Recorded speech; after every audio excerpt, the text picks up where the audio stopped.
প্ৰখৰ ৰ'দকো নেওচি দৰঙৰ ঘোঁৰাবান্ধত শ মহিলাই মুখ্যমন্ত্ৰীৰ অৰুণোদয় আঁচনিৰ শুভাৰম্ভণিৰ ভাৰ্চুৱেল ভাষণৰ সভাত অংশ ল'লে। আয়ুষ্মান ভাৰতৰ ৰেচন কাৰ্ডখন দেখুৱালে চাউল আৰু সৰু সুৰা চিকিৎসাৰ খৰচৰ ব্যয় আমি বহন কৰিব পাৰোঁ আৰু চৰকাৰে এই কাৰ্যখন আজি মুখ্যমন্ত্ৰী ডক্টৰ হিমন্ত বিশ্ব শৰ্মাৰ নেতৃত্বাধীন চৰকাৰখনে ৰাজ্যজুৰি শুভ উদ্বোধন কৰা অৰুণোদয় ৩.০ শীৰ্ষক অভিলেখী আঁচনিখনক লৈ চিপাঝাৰতো সমাবেত হয় শ মহিলা।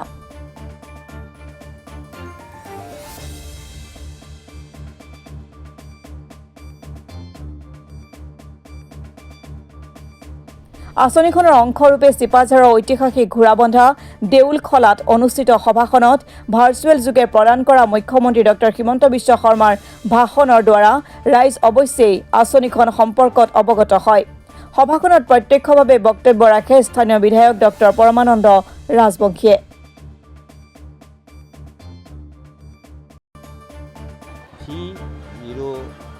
আমাৰ অৰুণোদয় আঁচনি আৰু লগতে আমি সকলোৱে জানো যে ৰেচন কাৰ্ড নতুনকৈ যি ধৰণে তেখেতে প্ৰক্ৰিয়াৰ মাজেদি কেনেকৈ দিব এই গোটেইখিনি কথা তেখেতে আজি নিজ মুখেৰে আমাৰ যিমানবোৰ আমাৰ মানে সমষ্টি আছে সমষ্টিৰ সকলোবোৰ হিতাধিকাৰী প্ৰায় ৩,০০০ প্ৰায় ৫,০০০ ১০,০০০ পৰ্যন্ত মই জানো কিছু জেগাত হৈছে। এই চিপাঝাৰতো আমাৰ গোটেইখিনি মানুহৰ সন্মুখত তেখেতে নিজ মুখে আমাৰ আঁচনিখনৰ জৰিয়তে অতি সুন্দৰভাৱে বুজাই দিলে।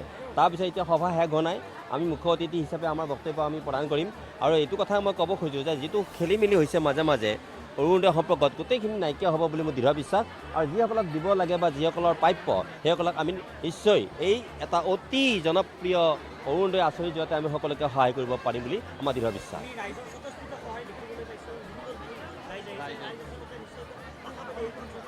আপোনালোকে এটা কথা কৈছে যে কোনো ধৰণৰ আমি যান বাহনৰ ব্যৱস্থা কৰা নাই, কোনো ধৰণৰ মানিটাৰী কোনো ব্যৱস্থা আমি কৰা নাই, নিজ মানে ভাৱে সকলোৱে স্বতঃস্ফূৰ্তভাৱে আহিছে।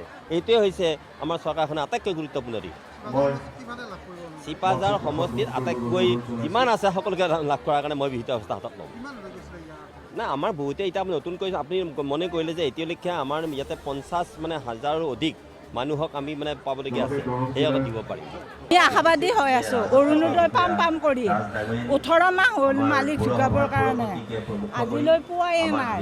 সেইকাৰণে আমি আশাবাদী হৈ ইমান ৰ'দত আহিছোঁ আৰু ছাৰৰ ওচৰত অৰুণোদয় এইবাৰ যদি মানে দেই তেতিয়াহ'লে পাম আৰু ছাৰে বাৰু ল'ম বুলি কৈছে। আমি চিপাঝাৰৰ পৰা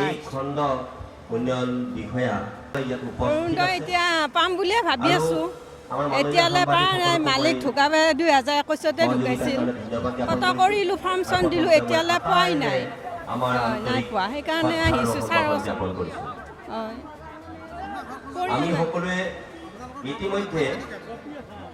আগতে নাই, ময়ে পৰিয়াল, মোৰ দুজনে পৰিয়াল, ল'ৰা এটা সৰু আৰু মই। কদমতলী বিজেপি অফিচটোৰ কাষত ঘৰ। মাননীয় মুখ্যমন্ত্ৰীৰ